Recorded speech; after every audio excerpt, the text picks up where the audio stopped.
Well, what show is this? This sounds like a great show. Oh, it was like one of the, okay. God, I got to, whatever show that was, I want to watch it.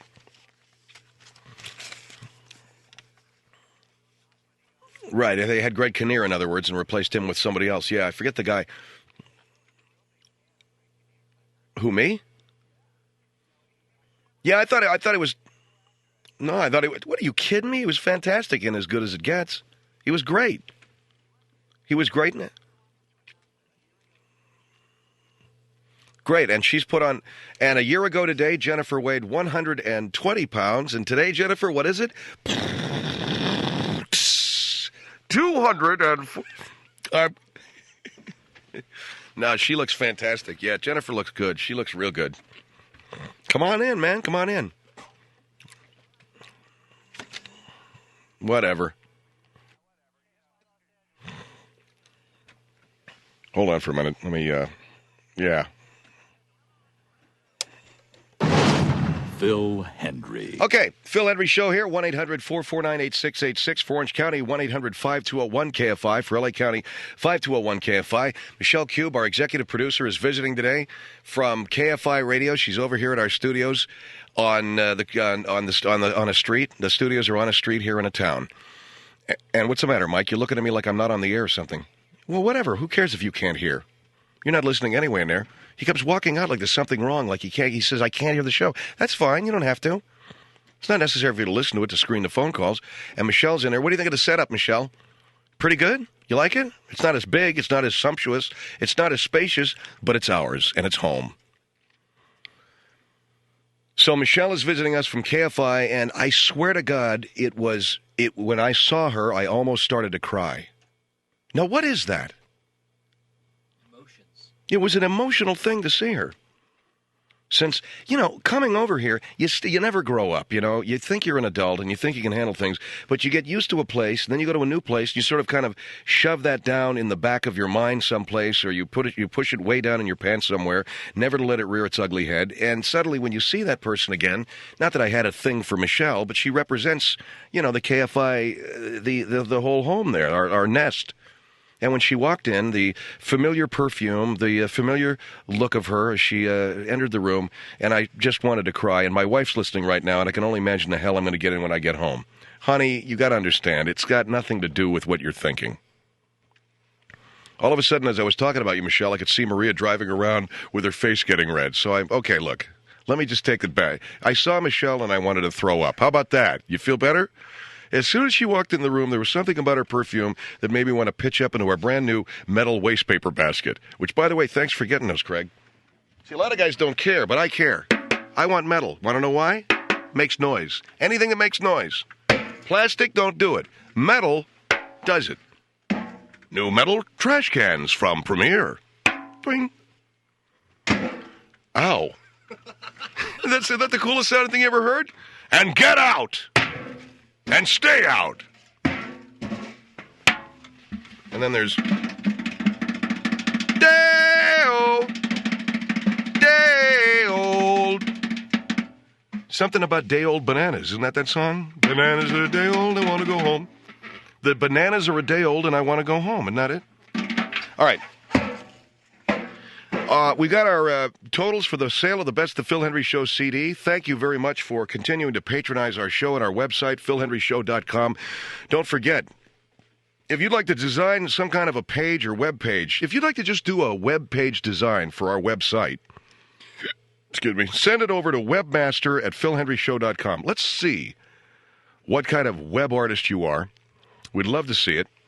That's Phil Hendrie Show. Webmaster@philhendrieshow.com. And what we'll do is we'll place those up on a website, and then we'll vote on them somehow, some way. Also, if you'd like a copy of the Best of Phil Hendrie Show CD, you can get it at philhendrieshow.com. The CD is $23.50. That's $3.50 shipping and handling. $20 for all the great people at my friend's place. They've done great work for 10 years. They started out of the trunk of a guy's car helping kids who live on the street in Hollywood. And now they're up to a couple of community centers there in Los Angeles, and they've got a new one they're opening up near the Hollywood Freeway, and they're just doing great, great guns. And we're very proud to say that this year we have raised $85,000 and still climbing for my friend's place. We're going to do another radiothon. I don't know how we're going to do it, but we'll do it. And we'll continue our fundraising efforts on behalf of these great people. 85 grand we've raised. Let's see if we can get to 100 G's sometime this week. Come on. Let's do it. Come on, let's get 100 grand by Friday. 100 grand by... Just, you know what we're going to do? We're going to get Ted's of Beverly Hills Steakhouse T-shirts. And we're going to give out one for every CD that you buy. Ted Bell will be on to tell us about this in the weeks to come. But first, I got to get somebody to spring to have these made. But we'll give out like Ted's of Beverly Hills Steakhouse T-shirts. I don't know. We'll have a Western States Homeowners Association underwear or something. Like a little bandana or a gardening hat. A Bobby Dooley gardening hat. One of those big wide brim hats with the thing that you tie. And we'll give them out for free for every CD that you buy. Something like that. Thanks to Craig Taylor for these cough drops. Just about over this cold. What a brutal thing. What a sick, sadistic trick God played on us when he said, you know what, you can be healthy your whole life. No cancer. How about Steven Spielberg getting a kidney taken out? What is that all about? He walks in for a physical. He said, oh, by the way, the kidney's got to come out. How does that happen? They said it was something life-threatening. Well, going for a routine physical. How about that? Are you sure that kidney had to come out? Or are you guys just making a big deal because it's Steven Spielberg? Guy comes in, holy Jesus, Ed, Steven Spielberg's in the office. We got to have something to remember him by. How about an autograph, Steven? Screw off, okay? I'm here for a physical. All right, just for that, we're taking out the kidney. But before, would you autograph it? Phil Hendrie Show coming down the line in 8, 7, 6, 5, 4, 3.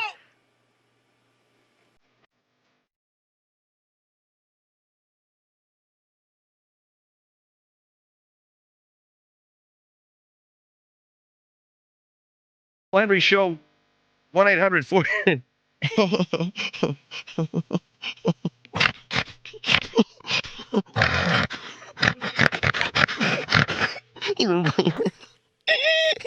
You wouldn't believe what happened. See, I was going to talk, and then he hadn't raised his finger. Then he put his finger in my, and then I went. Phil Hendrie Show, 1-800-449-8686. Hi. Welcome to all of our affiliated stations. And we're very happy to be with you this evening. We have coming up, actually, we have a discussion I think you're going to find interesting about runaway slaves, this being Black History Month. Some interesting discussion afoot about reparations for African Americans who had family members who were slaves and other discussions along those lines. Clara Bingham, who is with Joyful Union Congregation, is going to be on. She teaches some history classes there for their middle school. And we were talking a moment ago about Ted's of Beverly Hills Steakhouse T-shirts that we'd like to make available to anybody who buys a Phil Hendrie Show CD, Best of the Phil Hendrie Show 1999 CD. We've raised $85,000, and I just think we got to do something to sort of kick this thing in a high gear. We're making about maybe $1,000 a day. It's a nice thing, and I appreciate it, but it should be more. There should be more coming from your pockets, flowing forth from you. And when I stop to think that money could have gone into my bank account, you see, it's painful enough that I'm raising money for a charity, a wonderful group of people called My Friend's Place. It's painful enough that they get the dough. It's painful enough that I have to sit and watch my hard-earned money go into their pockets because it's all based upon the crap that we do on the show. And to think that I can't get my swimming pool and they got their $350,000 and I feel like I want to kill somebody, that's bad enough. But when we don't have a Ted's of Beverly Hills Steakhouse T-shirt to give you, man, I want to just slit a wrist. By the way, Michelle Cube, the executive producer over at KFI Radio Los Angeles, is in here tonight. Are you looking for... Because we'll hire you in a minute. We'll hire Michelle, and David Hall, who's our great program director and vice president of syndication over KFI. You know, David, that we would hire Michelle over here in 5 seconds. David, you're aware. David knows that. He knows which side of the ass the butter's on. He knows which side of his ass the butter's on. So, and we would hire you to come over here and be president and chief operating officer. Were it not for a guy by the name of Craig Kitchen. Just hear me kick my new metal garbage can? We already have a COO. How about the job of CFO? How about CEO? Would you like to be a captain with Alaska Airlines? How about that?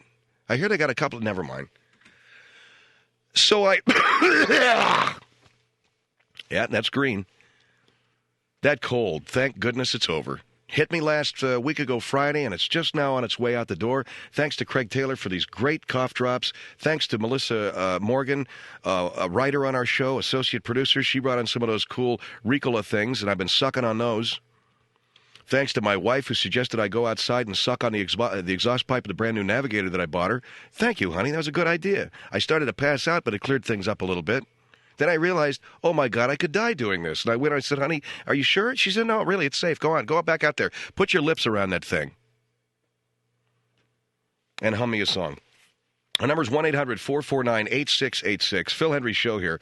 Let's get on Clara Bingham. She is with the people at, where is it? What exactly is the organization? It's Joyful Union Congregation. I want to make sure that we have it right. Hey, Clara, thanks for coming on the show with us tonight. Joyful Union Congregation is a school. Let's see. Is she there? Ma'am, you there? Yes, I'm right here. Okay, ma'am. I'm sorry. Joyful Union Congregation. What? How did everything get switched? Hold on for just a minute.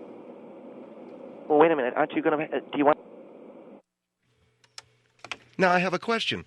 How is it that everything was out of the proper buses when we walked in here? We were using the...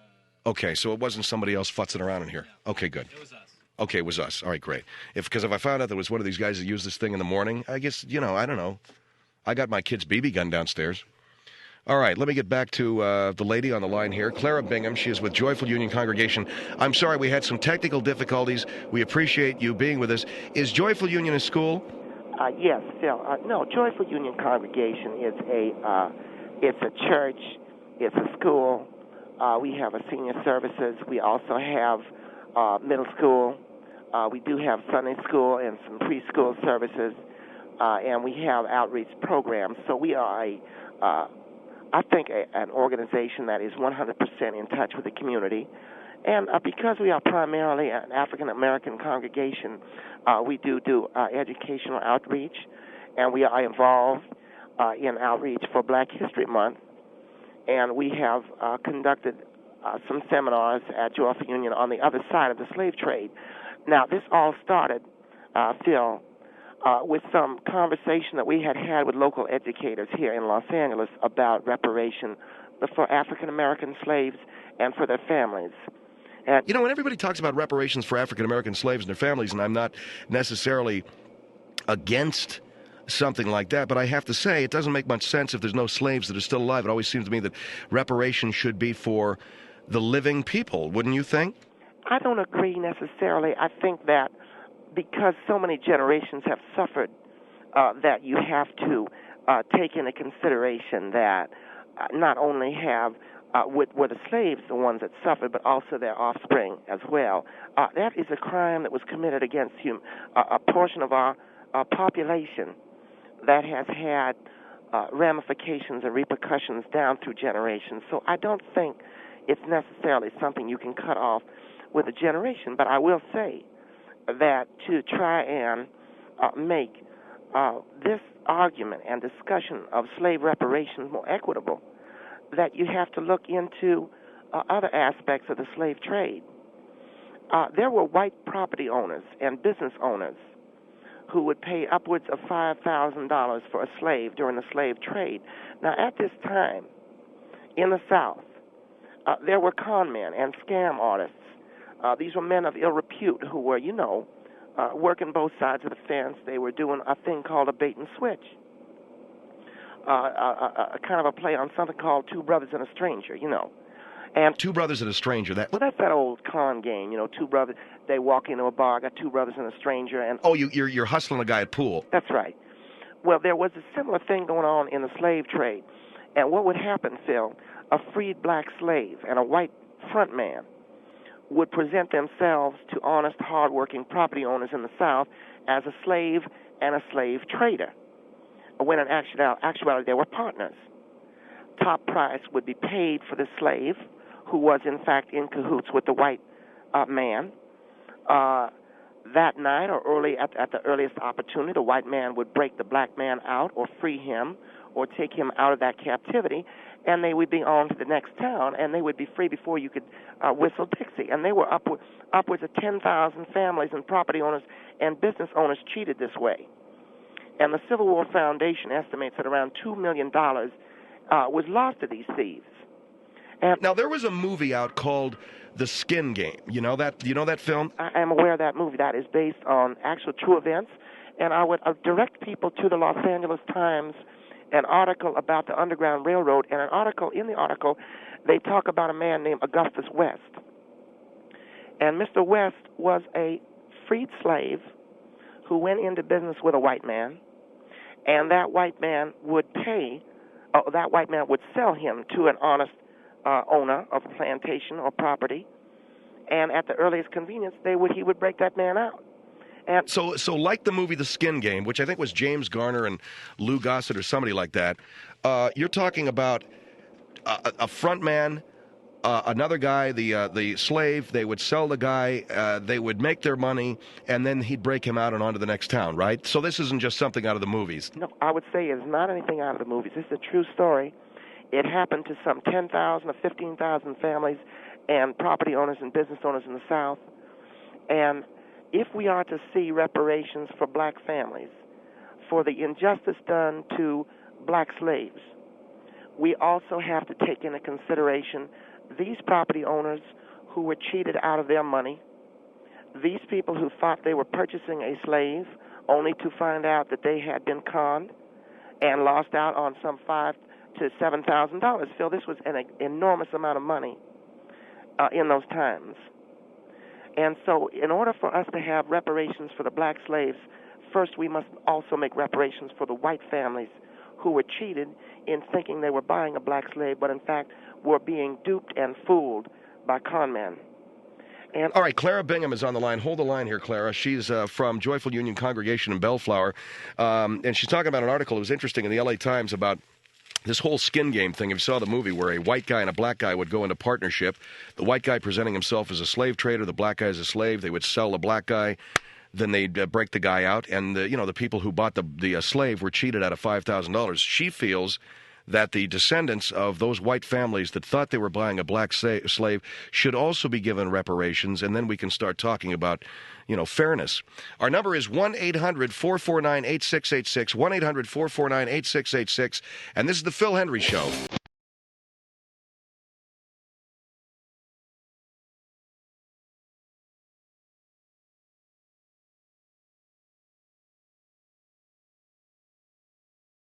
Phil Hendrie Show, 1-800-449-8686. Let's talk to Clara Bingham, on the line from Joyful Union Congregation about Black History Month, reparations for black slaves, and reparations for the white slave-owning families. No, not exactly white slave-owning families, Phil, but these would be families who thought they had been purchasing a black slave. But in point of fact, were conned by these flim-flam artists going from farm to farm, going from plantation to plantation, going from property to property, and making the people believe they were buying a slave. All right, because we were mentioning The Skin Game, the movie.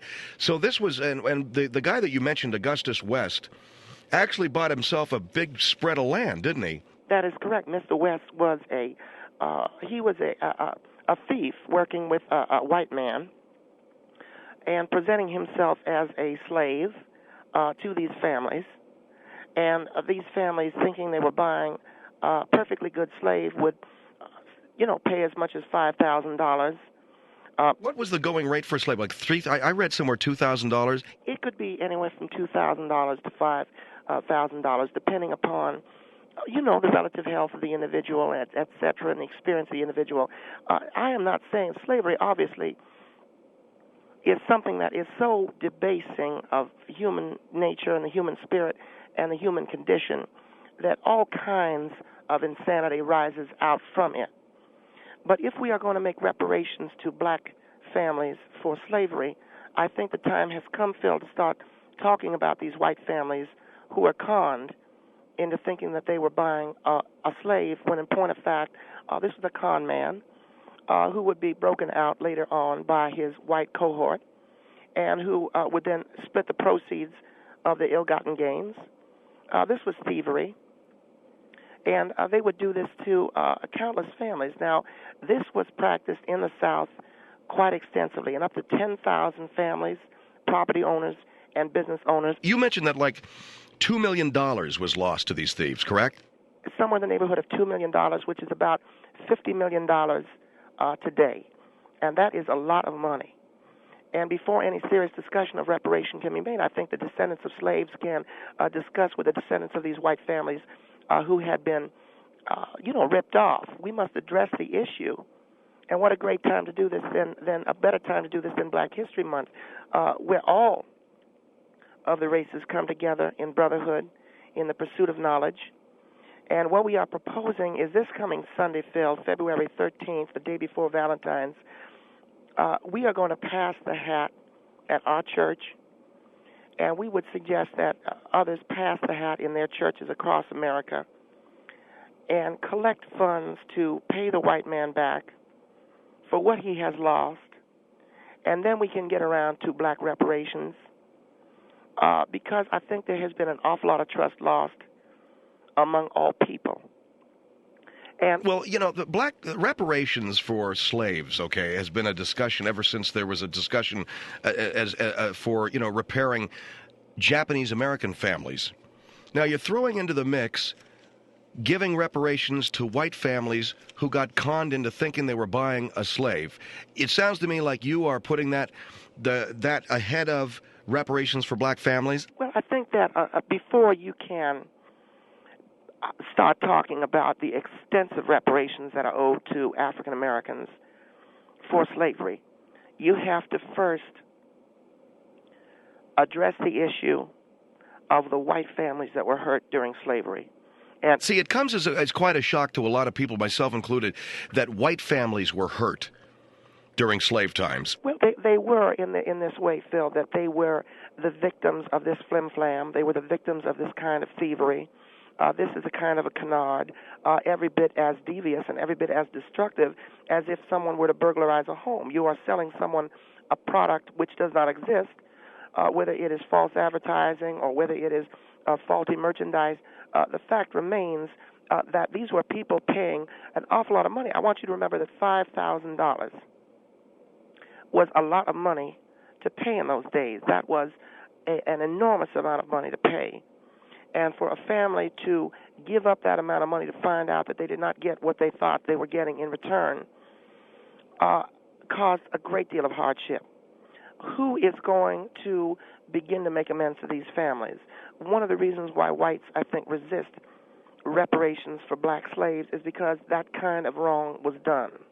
And well, you have to dig pardon me for interrupting, but you have to dig pretty deep in history to find out about white families that were flim-flammed by white and black guys passing themselves off. I mean, it's almost comical, passing themselves off as slave trader and slave, getting the money, and then running off with it. But you say up to 10,000 families? In the neighborhood of 10,000 families, around $2,000 was lost to these thieves.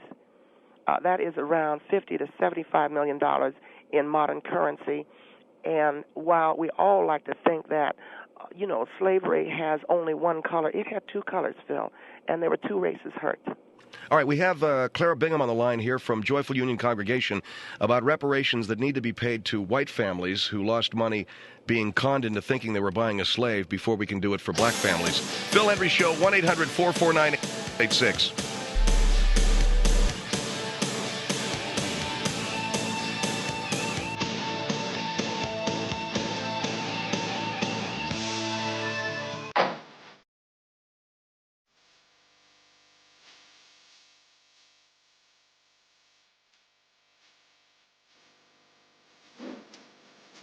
Phil Hendrie Show, 1-800-449-8686. So we have the situation, this is Black History Month. On the line with us is Clara Bingham from Joyful Union Congregation. We have a situation of Black History Month And there's so many different aspects of American history that we read about and that we hear about and that we try to delve into. You made the statement just before the break that slavery had two colors. Yes, Phil, that is true. And the reason why I say that slavery had two colors is because not only were blacks hurt, but whites were hurt as well. Well, the black people were hurt because they were enslaved. White people were hurt, you're saying, because they were conned into thinking they were buying slaves. Yes, this was a confidence game being run throughout the South by white and black men together in partnership, in tandem. And they would team up, and they would con these families. Now, $5,000, $2,000, $3,000, an enormous amount of money. I'm saying before the healing can start, then you have to begin to ask yourself, where do you start? And I think I would start with, first of all, the whites that have been hurt and harmed, and then move on to reparations for blacks, because then I think it makes the white people feel that they have had their grievances addressed. All right, let me go to Charlotte on the Phil Hendrie Show. Hello. Hi. Yes, hi. I'm living here in the South, and I understand completely the whole thing about slavery. Personally, I'm white, but I don't feel that it's right for people to get funds because of something that happened in the past, regardless if they're black or if they're white. I mean, isn't that kind of drawing things out a little bit more than they need to be? I don't know. Are you asking a question? I think she doesn't understand really what happened. A Holocaust occurred. A Holocaust occurred to millions of people. Some 30 to 40 million African Americans were murdered in this country. Why pay their descendants? Well, I think if you look at the white families that suffered at the hands of these people who were selling them slaves, they thought that were slaves that were not. And terrible things. So white people suffered just as much as black people did. Okay, now if you said that you're white. If we do this, you said that you're white. Right, I am. It's very likely, since you live in the South. Nope, no. I'm from Chicago. Let's take the average white family in the South. What is the average, though? Well, is there an average? Going back to Civil War times, they were not very educated. They were not the brightest people in the world. They were ripe for this kind of canard. And so you could go to the front door of a white family's home in those days and say, would you like to buy a black slave? And I understand. And they'd buy it, and the next thing you know, they're out $5,000. And done with. And if you want the healing to begin, then how about dropping it? If you want the healing to begin, you've got to pay back these whites. And no, you don't. Yes, no, you do, because they're going to kick and scream. Because you know what? You're going to pay people who nothing Well, let me ask you, to. are there families of white people saying we got screwed, we thought we were buying a slave, and we... There have been a few, yes, and there are more and more. There's a Civil War Foundation, which is located in Hattiesburg, Mississippi, has identified the descendants of some 10,000 families, as I said, Phil, who were picked clean. They had a game run on them. Isn't that something for nothing, though, for these people? That, something happened to their family, right? That's terrible for both sides. Well, how would you feel? It goes back many generations, but what my grandfather did, I don't expect to receive payment for something how would you feel? Screwed over on. How would you feel if you thought you were buying a slave? Okay, and the next morning you went out to the barn and he was gone. What I do and what my great-grandchildren have, an effect, does that have an effect on my great-grandchildren? No, because if I get that's screwed money over, that you could have used. That's my money. Poor judgment. That $5,000 is money you could have used to start a business, which your great-grandchildren would have benefited from had you not been screwed. Right, so and you know that what? I does should have started have an many effect. businesses instead of buying slaves. It does have an effect. Slavery was wrong. All right. So why pay people back? So because slavery was wrong, you think of a guy got screwed thinking he was buying a $5,000 slave, when in point of fact it was a guy running a game on him. He shouldn't get his money back? Well, I think that's wrong because we have laws against that. No, we have laws against that. No, all right, thank you for your call, ma'am. I got to move on. 1-800-449-8686. A lot of people just don't think reparations, period. Well, I disagree with that, but I think the reparation that needs to be taken care of first are these poor, dumb whites that got taken advantage of down there so many, 140 years ago. All of a sudden you went out there, you got to pull a mule, you think you got cotton to pick, you go to get your slave, and it ain't there. You know how a child feels on Christmas when he gets a new toy, and then a day later it's broken, there's no batteries. Well, imagine how you would feel now you are an adult, and you go out to the barn to get your slave, and the slave, freshly bought, brand spanking new slave, gone. How do you think you feel? I don't know. I mean, it's a difficult thing to put my shoes into. Newport News on the Phil Hendrie Show. Hello. Hello. Yes, sir. I think this is just the stupidest thing that I ever heard of in my life. If you're gonna reparations. Excuse me. Are you talking about reparations? Yes, paying the white man for enslaving my race. I think no, that's we are not stupidest paying thing. him for Pay enslaving me the first, and then I will give him what's left, and then I will take my 40 acres and a mule that was promised to me also. We're not paying him for enslaving us. We are simply paying him back for getting screwed over. Well, it happens to Dick Clark and Ed McMahon has been doing it for people for years. Well, that and could very well be. I'm saying slave insurance, because one day I woke up and my car was gone. But I had insurance. So slave insurance? If you're going to be a slave owner, get some slave insurance. You want to laugh. You want to laugh about that. That's fine. I have to laugh because brother, no, brother. Of in my life. Brother, you know that our people have talked about reparations for our ancestors. And we haven't gotten it. So and we have not gotten it. And I think the discussion must continue. I'm not going to let up on the discussion, but I will say this. I think if there is a grievance from the white man and their white families, $5,000 in those days could buy a lot of property. Could buy a lot. What about the grievances from the absolutely black people when they went over to Africa and took the slaves anyway? I think we have. What about them? You're going to have to pay them also. But I'm saying when you get up in the morning and you go out to the barn to look for your fresh new slave, he's not there. Well, you know what happens if I wake up? Get slave insurance. I have slave insurance. Get slave insurance. Yes. So you all want to make a joke out of this. And well, what do you mean when I get up in the morning and I go out to look for my fresh new slave? You have slave insurance. You got papers. You're covered. I am saying that these are poor families. These are white families that probably in those days were not very bright. Those poor black families? I mean, they had those crops burned in their yard, and they got to get that up. They're going to have to get paid for that also. I heard about that. I know. Everybody has to be taken care of. I'm saying everyone needs to be taken care of. Well, that's all right. True, too. But thank you for your call, sir. 1-800. What do you say that? Phil, these were families that had farms to work, had plantations to work. They get up in the morning, they go out to work, and what they thought was they had bought themselves some future by having a slave. And you realize that slavery is a horrible thing. Yeah, of course I do. Well, you're talking about it like, gee, this poor guy got screwed over. He bought his slave. He went out to get his brand spanking new slave, and he ran off. This is a man who got screwed over by an institution that should not exist in the first place. I disagree. Why? Because he did not get screwed over. He got taken by a flim-flam man. Had nothing whatsoever to do with slavery. These are two flim-flam artists. Well, this man, the last $5,000 he had, he put down on a brand spanking new 1865 slave. You know what? With white wall tires? If you want to make a joke, Mr. Hendrie. What do you mean a brand spanking new 1865 slave? You're talking about putting money down? Standard, they put down $500, yeah. And they would pay it off on time. Was it like a lease? Sometimes it was like a 42-month agreement, yes. Well, I don't know. I simply do not know. And I'm with the other guy. I don't know. The whole thing about reparations is pretty screwy. Here is Rock Hill on the Phil Hendrie Show. Hello. Hello. Yes, sir. Hi. How you doing? Fine. Man, this has got me all messed up right here. I'm so sick and tired. You know, I just want to know. I want to ask this lady, how in the world are they going to find all these families, all these white families? Well, the Civil War Foundation has identified Can I speak for a second? I'm answering your question. The Civil War Foundation has identified some 10,000 families that were victimized in this way. And again, $5,000 in today's economy that's fine. $150,000 to $200,000. Lady,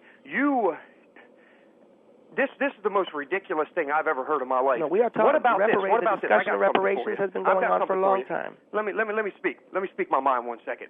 I'm from Pennsylvania, and I'm living down south in Charlotte, around Charlotte. What about now? It's my forefathers that fought in the Civil War to set your people free. Got at Gettysburg. Okay. Now you remember that, right? Now, what in the world? Your forefathers. I've been watching Black History Month for months and months and years and years. It's only been on 1 month. When have you ever, said thank you to them guys? I haven't been offered a cent. Not that I want it, because I don't want the stinking money. I'm sick and tired of all this. We are offering you a cent. We are offering you money. Crap. We're offering your family when are you guys going to wake up and realize on the slave that they tried to buy. We're offering your family money back. you got to go through some things. Wait a minute, sir. Hold on. What are you offering him? His question is. I said I am offering his family money back on the slave that they thought they were buying. My family's never owned any slaves. How do you know that? Because I'm a damn Yankee. That's how I know that. They had slaves, up in, they never have. Before they outlawed slavery. You people want something handed to you. I'll tell you what, if you would go back to Africa and realize how good you have it now, this is why your forefathers went through what they went through so you could be to where you're at today. Well, and your forefathers... And that's what they went through. That was their gift to you. That's true. Your people sold them in Africa to white people. They brought them over here, and that's their gift to you, so you can have it as good as what you have in America right now. But I also if you quit your damn whining... All right, sir, shut up for a minute and let her finish. What were you going to say? I was just going to say that it was Jews like this gentleman I'm talking to that also had a lot to do with it. Hello? If this is Jews, what'd you call me? Did you call me a Jew? Yes. You're a Jew, right? Lady, I am as white. No, you're a Jew. No, I can tell a Jew. I can tell a Jew from 200 yards. You are crazy. I was brought up north, never had a bit. I grew up around hardly any black people at all. So I can Moved tell. down here, didn't have an ounce of hatred, of racism in my bones. But I can tell you right now, through living down south 10 years, you guys have instilled this in me. So you don't like. So all right. I can't. Well, then why don't you I wish your asses would get in a why boat don't you and go just back say, to where you come from. Well, why don't you just and say that's the bottom line. Why don't you just say you hate niggers and quit? Well, you know what? I hate you. You hate me? I hate you, and I hate everything you're about. You hate black people? And I tell you, you hate black people? Yeah, I do. That's the bottom line. Let me ask you something. Are you a self-hating Jew? Well, look here. How in the world can you say I'm a Jew? You are a Jew. I can tell. Because I can hear the nasal sound. I'm sick and tired of your mouth. I can hear the nasal sound. Whining, and I'm so glad I'm able to tell you. What time is services? Okay. What time are your Jewish services on Saturday? You look here, lady. You are so Jewish. I can't stand it. I got 2 words for you. Now let me ask you something. Does the Klan let Jews? When did the Klan start letting Jews in? What's that? When did the Klan start letting Jews in? I'm not even going to waste my time. When did the Klan? I'm just going to tell you right now. All right, okay. Anyway, thanks a lot. He's just a dumbass from the South. 1-800-449-8686, The Phil Hendrie Show. No, I wanted to know when the Klan started letting Jews in because... All right, fine, I got it. 1-800-449-8686. God. Phil Hendrie Show.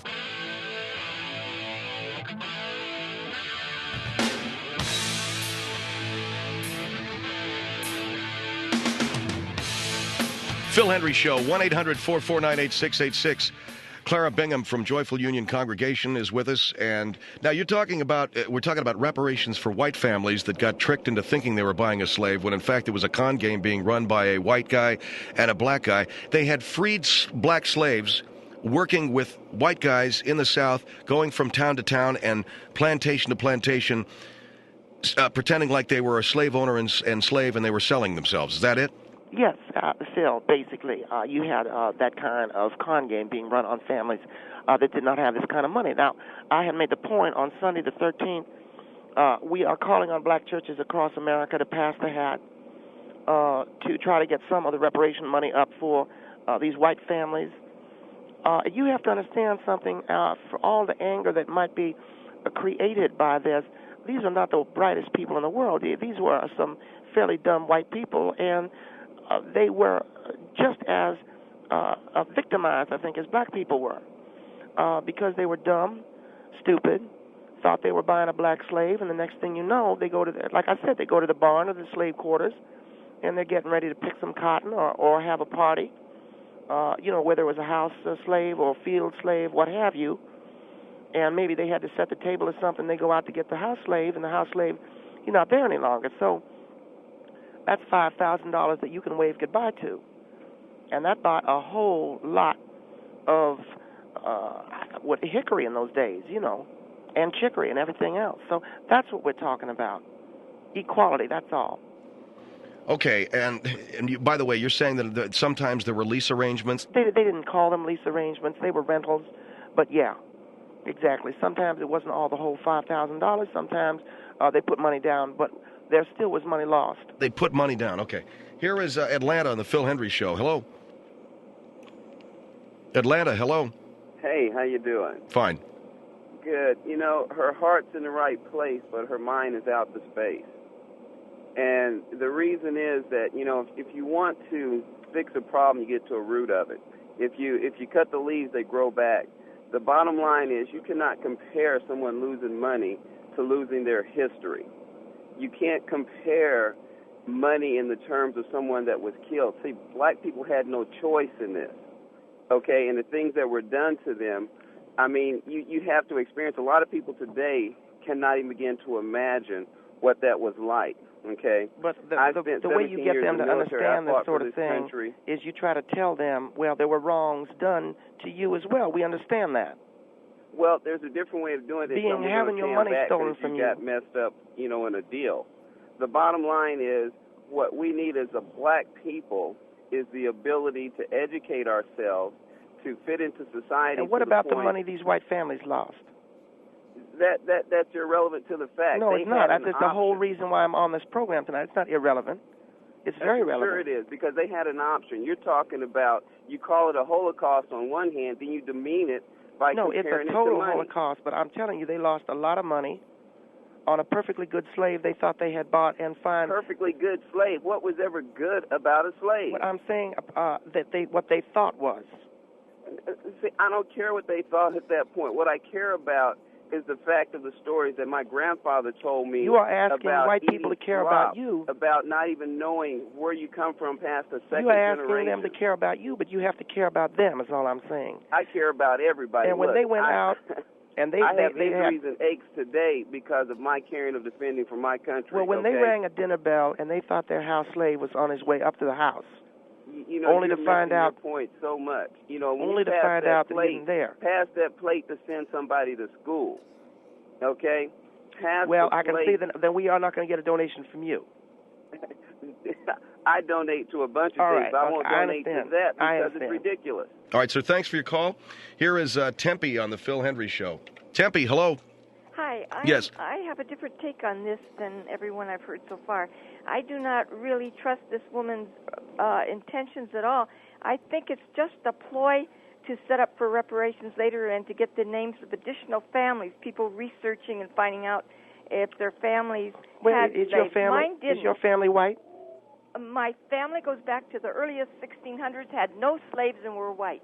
Well, you don't know whether they had slaves or not. See, that's one thing. All white people, they think they know, but we have the genealogy and the households all the way back. It's possible. All I'm saying is, it's possible that your people were dumb enough to have gotten taken. No, my people were not. See what I mean? No. I'm saying, hate darling, for white people. I'm trying to get something for you. I'm trying to get something for you. Okay, tell me where in Africa you would be happier today than you are in the United States. All right, Where? This is the second phone call that we've gotten with that kind of question, and every time we talk every time we talk about race, it doesn't take long before the racism of the white starts coming out. Okay. Yeah, well, it's a valid question. I know, lady, and you're in Arizona, and you're in the home of racism. You're in the home of racism, the state of Arizona, the most disgusting, foul hole. I can't believe that a good man like John McCain came out of Arizona.